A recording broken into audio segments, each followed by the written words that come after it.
What is force? Force क्या होता है? जब किसी ऑब्जेक्ट पे या तो हम उस पर पुश करेंगे या तो पुल करेंगे, मतलब या तो हम उसको खींचेंगे या तो उसको ढकेलेंगे, तो उसी को हम कहते हैं फोर्स।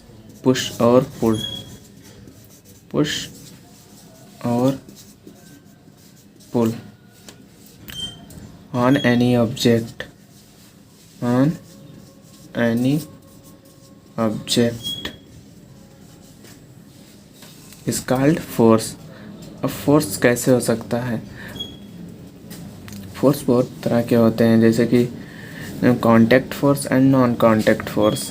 जब किसी की कांटेक्ट में हम फोर्स अप्लाइड करते हैं, जैसे कि कोई कांटेक्ट फोर्स, जैसे कि एग्जांपल ले लें कि हम किसी व्हीकल को पुश कर रहे हैं, पुश कर रहे हैं, ढकेल रहे हैं। मान लो ये व्हीकल है, अब इस पर कोई फोर्स लगा रहा है, उसके कांटेक्ट में है, क्योंकि वो उसके कांटेक्ट में है, तो इसीलिए that is contact force. Contact force and non contact force.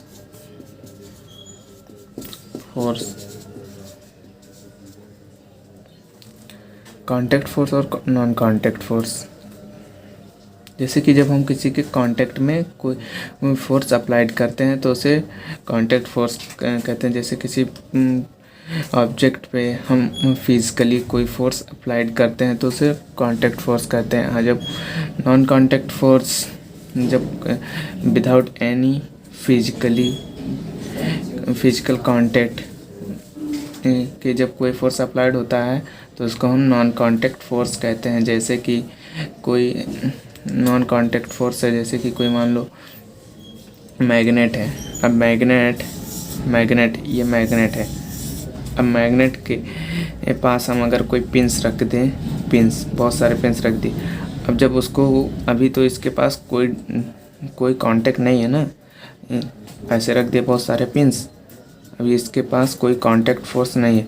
But जैसे ही थोड़ा इसके आएगा, इसके नज़दीक आएगा, अपने पास खींच लेगा, पुल कर लेगा।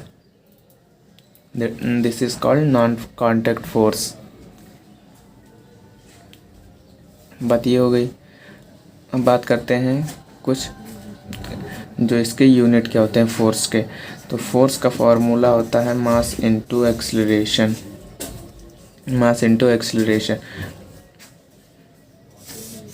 नॉर्मल फार्मूला होता है। अब इसी से बहुत सारे फार्मूले बनते हैं और बहुत सारे ड्राइव होते हैं।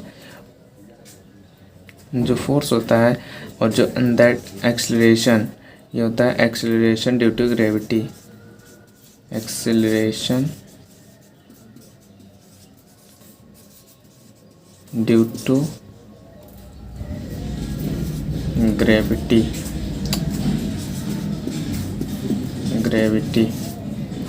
Acceleration due to gravity.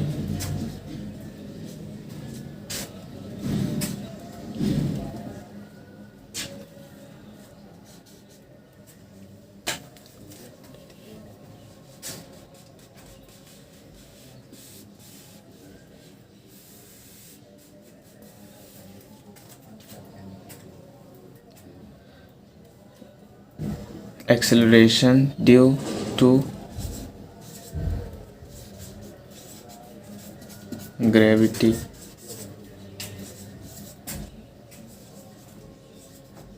Acceleration due to gravity.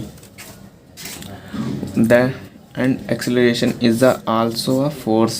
That is also a force. ये एक फोर्स भी है, क्योंकि जब अर्थ किसी ऑब्जेक्ट पे एक्सीलरेशन लगाता है, दैट इज़ फोर्स, वो भी एक फोर्स ही होता है।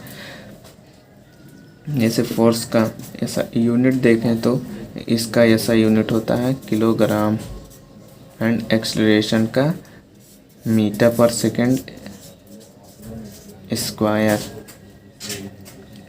तो जब किलोग्राम एंड मीटर पर second square, that unit is called Newton.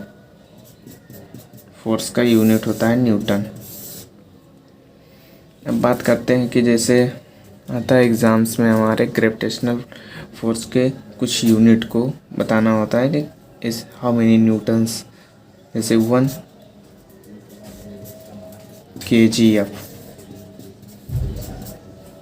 kgf में कितनी न्यूटन्स होते हैं। तो 1 kgf पे जो फोर्स लगने वाला होता है उसी को हम कहते हैं कितने kgf। जैसे 1 किलोग्राम पे कोई ऑब्जेक्ट है 1 kg का, अब उसको अगर हम फॉल कर दें कहीं से एट अ डिस्टेंस 1 मीटर से, तो उस पर कितना फोर्स लगा, कितना ग्रेविटेशनल एक्सीलरेशन का फोर्स लगा।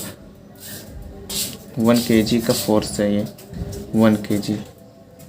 जब उसको हम फॉल करेंगे एट द अर्थ सरफेस, तो अर्थ सरफेस उस पर कितना फोर्स अप्लाइड करता है, उसी को हम कहते हैं 1 kgf। जैसे कि 1 kgf ले लें, तो जो फोर्स अप्लाइड करता है वो अर्थ वो पहले से ही फिक्स्ड है।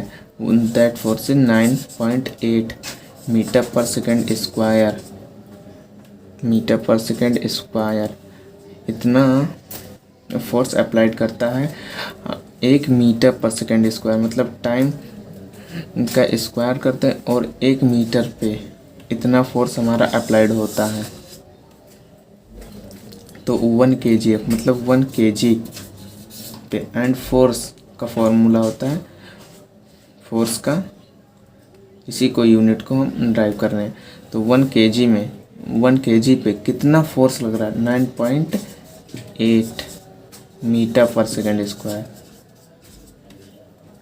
1 kg पे इतना फोर्स लग रहा है हमारा, तो 9.8 metre per second square into kg।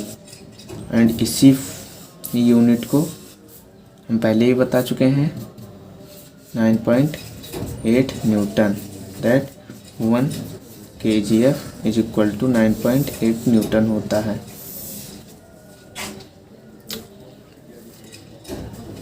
अब अगर 3 kgf की बात करें, 3 kg फोर्स पे कितना हमारा फोर्स लगेगा, तो इसको 9.8 न्यूटन को मल्टीप्लाई बाय 3 कर दो।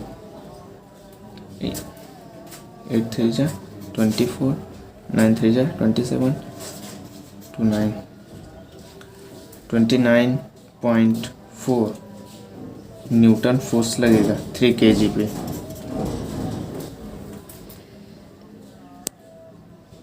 अब बात करते हैं इसका, ये तो हो गया SI unit and CGS unit का। तो यहाँ हम बता देते हैं आपको।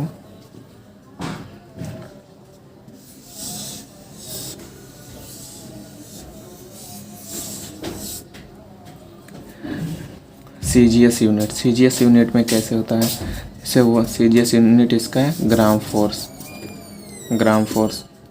1 ग्राम फोर्स पे कितना फोर्स हमारा लग रहा है, तो 1 ग्राम फोर्स पे 1 ग्राम पे भी उतना ही फोर्स लगेगा। जैसे कि 1 ग्राम पे भी उतना ही फोर्स लगेगा, 9.8 मीटर पर सेकेंड स्क्वायर। ये फिक्स है, ये ग्रेविटेशनल एक्सीलरेशन फिक्स है।